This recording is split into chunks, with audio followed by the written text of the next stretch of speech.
Ya, sahabat Indonesia, kita jumpa lagi di Hot News kali ini. Pilkada menjelang, proses rekrutmen calon-calon pemimpin sedang berlangsung atau beberapa sudah selesai dan tinggal dikontestasi di dalam pilkada sebentar lagi.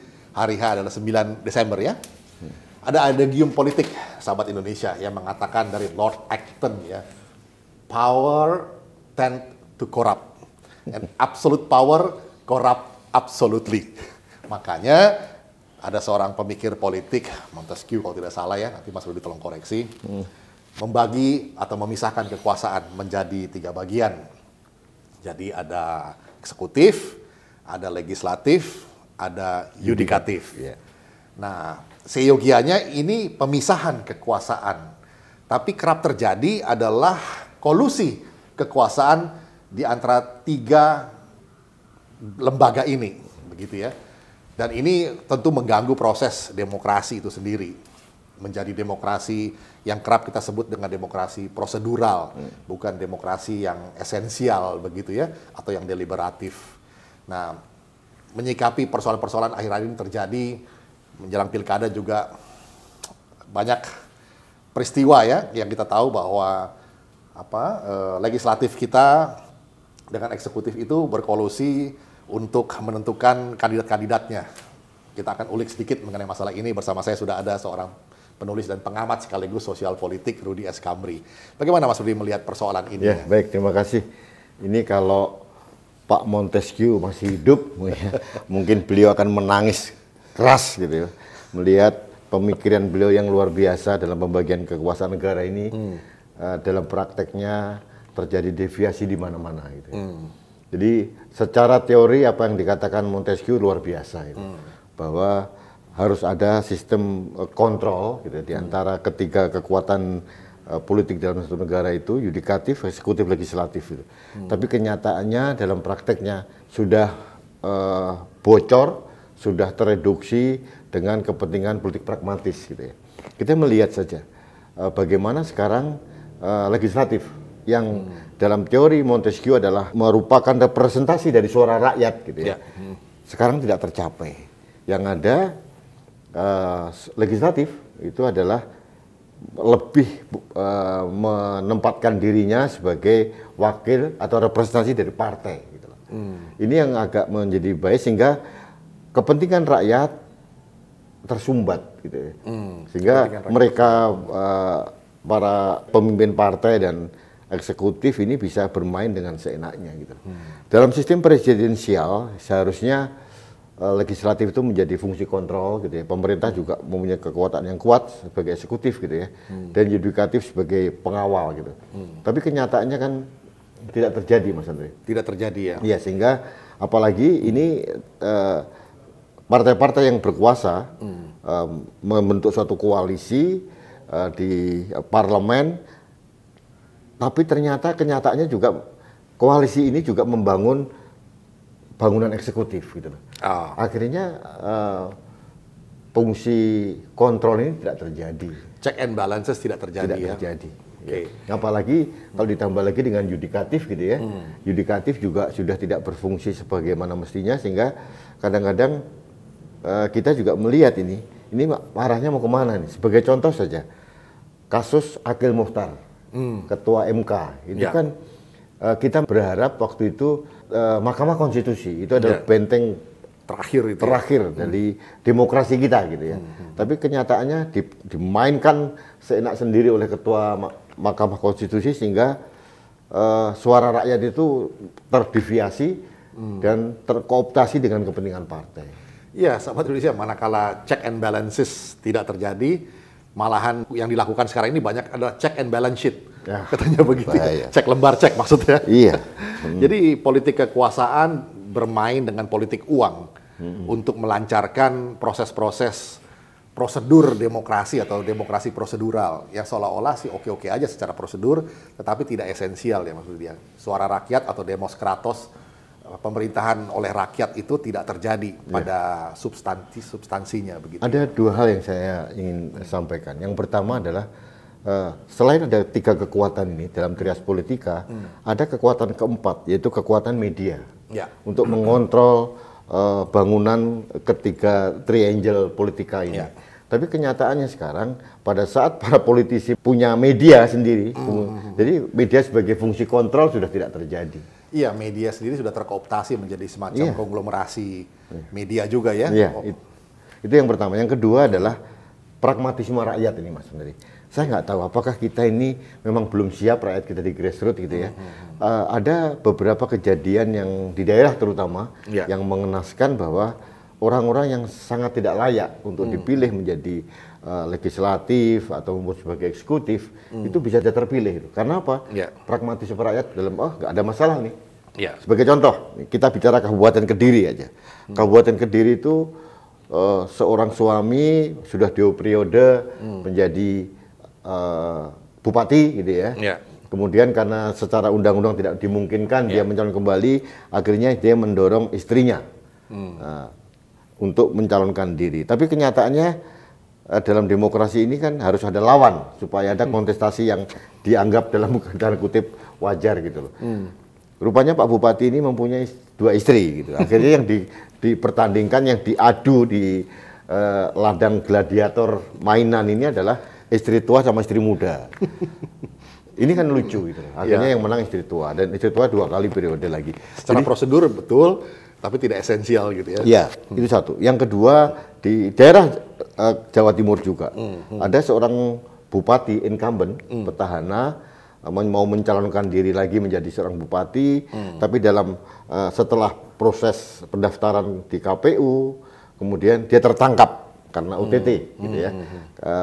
Operasi tangkap tangan dari KPK gitu. Kemudian ditahan, tapi karena tidak bisa digugurkan kepesertaannya, akhirnya kontestasi ini jalan terus gitu. Apa yang terjadi? Seorang kontestan yang ada di penjara dan terbukti koruptor ya menang. Waduh. Jadi ini kan lucu. Jadi kita kadang-kadang berpikir ini rakyat belum siap atau memang semacam pragmatisme rakyat untuk mumpung ini. Ya, mumpung ada mereka bisa mempermainkan suara dengan uang gitu ya, dengan imbalan uang mereka memainkan itu saja. Oke, ya politik uang tuh memang mengotori lah proses demokrasi. Tapi ada satu lagi, Mas Rudi. Seringkali dalam politik itu kan kita dihadapkan pada pilihan-pilihan yang bukan yang terbaik. Seperti dalam pilkada banyak sekali nih. Ternyata kandidat yang muncul itu adalah yang buruk. Lawannya lebih buruk lagi. Sehingga rakyat dihadapkan pada pilihan minus malum. The less worst among the worst. Yang paling sedikit buruknya di antara yang buruk-buruk lain. Demi mencegah yang paling buruk untuk berkuasa. Ya memang pilihan kita menyedihkan. Karena pilihannya tidak ada yang terbaik. Pilihannya adalah semua buruk. Ya kita wajib memilih untuk memilih yang paling sedikit buruk.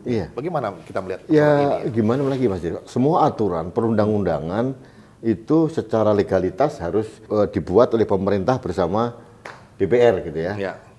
Di tingkat daerah juga ada perda yang dibangun oleh DPRD dengan kepala daerah setempat gitu loh. Kalau mereka sudah berkolusi, apa yang kita bisa harapkan? Ya bukan proses check and balances tidak lagi. Terjadi. Jadi mereka ingin melanggengkan kepentingan mereka dengan membuat aturan-aturan dan rakyat tidak ada akses untuk memberikan tanggapan. Ini masalahnya dari yang seharusnya check and balance yang terjadi adalah konspirasi ya, bukan konspirasi saling lagi. mengoreksi, tapi konspirasi. Nah tadi yang Mas Rudi mengatakan rakyat tidak punya akses. Jadi ini kita bicara soal transparansi nih, Mas Rudi. Nah sebentar lagi pilkada mulai masuk dalam fase kampanye dan seterusnya sampai nanti 9 Desember itu adalah hari hanya untuk pencoblosan. Nah tapi dari banyak Pemda, kabupaten-kabupaten yang petahana ikut lagi, itu mereka selama ini tidak punya track record untuk transparansi anggaran. Nah, seyogianya bagaimana kriteria transparansi anggaran ini menjadi salah satu tolok ukur untuk rakyat bisa memilih pemimpin yang paling tidak lumayan lah untuk mau membela kepentingan rakyatnya. Transparansi anggaran ini menjadi isu yang sangat krusial nih Mas Rudi. Bagaimana Mas Rudi melihat persoalan ini ya? Begini Mas Rudi, ada satu tugas yang abai dilakukan oleh negara adalah mendidik rakyatnya untuk sadar berpolitik, termasuk sadar untuk berdemokrasi, gitu ya. Nah, kalaupun negara tidak melakukan, harusnya ini tugasnya partai, gitu. Tapi ternyata yang terjadi, dua-duanya abai untuk melakukan, gitu. Sehingga rakyat yang tadi Mas Andre bilang tidak mempunyai pemahaman seperti itu, gitu. Masalah transparansi anggaran, gitu ya. Incumbent mempunyai rekor buruk terhadap kepemimpinan selama menjabat gitu ya, dia tidak perlu lagi membuat suatu transparansi dan sebagainya, karena bagi dia pada injury time sebelum penyoblosan dia bayar pakai money politik, semuanya selesai. Jadi artinya yang kita lakukan, kita suarakan dalam bentuk suara-suara rakyat ini kadang-kadang juga seperti bergaung di ruang hampa gitu loh. Iya. Saya berharap satu hal lagi, harus ada penguatan dari civil society. Ya. Ini harus kita lakukan. Ya, termasuk kita ini harus menyuarakan, menyoroti kiprah negatif para pelaku di trias politika ini gitu ya. Kalau tidak, negara ini akan hancur gitu. Demokrasi akan tergade. Kenapa? Sampai detik ini tidak ada pendidikan rakyat untuk sadar politik, kemudian sadar berdemokrasi gitu ya. Sehingga kita bicara berbusa-busa di sini gitu. Rakyat di ujung sana di pedalaman tidak mengerti tentang haknya dia seperti apa, konsekuensi dari kesalahan pilihan seperti apa, itu tidak terjadi. Mereka berpikir pragmatis saja. Pragmatis ya. Ya, sahabat Indonesia, pragmatisme yang akhirnya malah mengakomodasi situasi di mana seharusnya yang dikatakan oleh Mas Rudi Kamri tadi, trias politika itu adalah pembagian atau pemisahan kekuasaan supaya terjadi check and balances. Tapi yang terjadi sekarang ini bukannya trias politika, tetapi trisam politika. Di mana ketiganya ini saling berkolusi, berpesta di atas kepentingan-kepentingan, terjadinya malah konspirasi. Ya, kalau politik. Bicara trisam ini asosiasi saya sudah kemana-mana ini.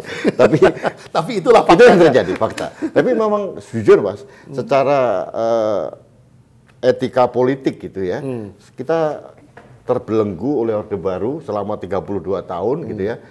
Kemudian terjadi reformasi, kita waktu itu berharap bahwa pada era reformasi ada semacam pendidikan politik yang baik yang dilakukan oleh para elit waktu itu ya, tapi ternyata tidak terjadi. Semuanya berpikir pragmatis, berpikir politik kekuasaan, akhirnya tugas-tugas konstitusional untuk mendidik rakyat itu tidak terjadi.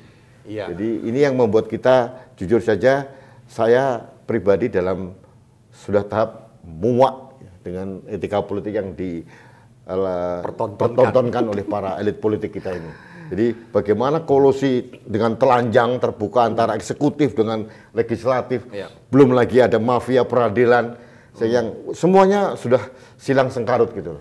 Iya, sahabat Indonesia, ada nada-nada pesimisme, tetapi jangan kita berhenti, jangan kita pernah lelah untuk mencintai bangsa ini. Bahwa memang trias politika, 3 lembaga legislatif, eksekutif, yudikatif ini bukannya saling mengoreksi atau saling mengawasi, tapi berkolusi atau berkonspirasi. Tapi ada harapan di lembaga keempat, tadi dikatakan oleh Mas Rudi Kamri, the fourth estate. Ya, sekarang ini saya melihat begini, trias politika ada 3, legislatif, yudikatif, sama eksekutif. Ya. Kemudian yang keempat media. Ternyata keempat-empatnya tidak jalan gitu. Harus ada kekuatan kelima, yaitu adalah civil society. Ini harus keras menyuarakan supaya ketiga kekuatan ini terbangun dan tersadar. Kalau perlu kita KO-kan aja mereka, supaya mereka bisa membangun negara ini dengan baik. Kalau tidak, kita akan mewarisi sesuatu yang sangat tidak elok buat generasi anak cucu kita nanti. Iya, kekuatan keempat tadi di media massa ya. Walaupun tadi ada keraguan-raguan lantaran media massa juga sudah terkooptasi oleh para pengusaha-pengusaha yang juga berusaha menjadi penguasa. Jadi pengusaha berusaha menjadi pengusaha ini sudah memiliki media massa, sehingga semuanya menjadi karut-marut, semuanya hanya membela kepentingan. Kepentingan-kepentingan sempit dari golongan-golongan mereka sendiri. Tetapi dikatakan tadi, mari masyarakat sipil, jadi sahabat Indonesia semuanya, untuk mulai membangun daya kritis kembali dan berani untuk menyuarakan, bukannya... Ini sebetulnya Mas, kekuatannya di kelompok menengah sebetulnya.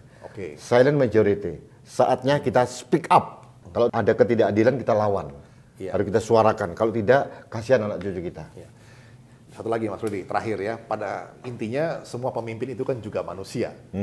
Tapi seringkali kita itu terlalu mengkultuskan individu-individu tertentu. Jadi pemimpin kita buat semacam manusia setengah dewa gitu. Yang tidak boleh salah gitu. Yang tidak boleh salah dan tidak boleh dipersalahkan. Ini konyol gitu ya. Jadi kalau kita dengar lagunya Iwan Fals zaman dulu manusia setengah dewa itu, sekarang ternyata terbukti ada. Tetap loyalitas itu kepada nilai-nilai yang luhur pada NKRI kalau kita di Indonesia, pada nilai-nilai Pancasilanya, pada ideologi negaranya, falsafahnya, bukan pada individunya, karena manusia tetap bisa bikin salah. Begitu ya. Demikian perbincangan kita hari ini, sahabat Indonesia. Semoga ada gaungnya dan bisa membawa manfaat. Kita jumpa lagi.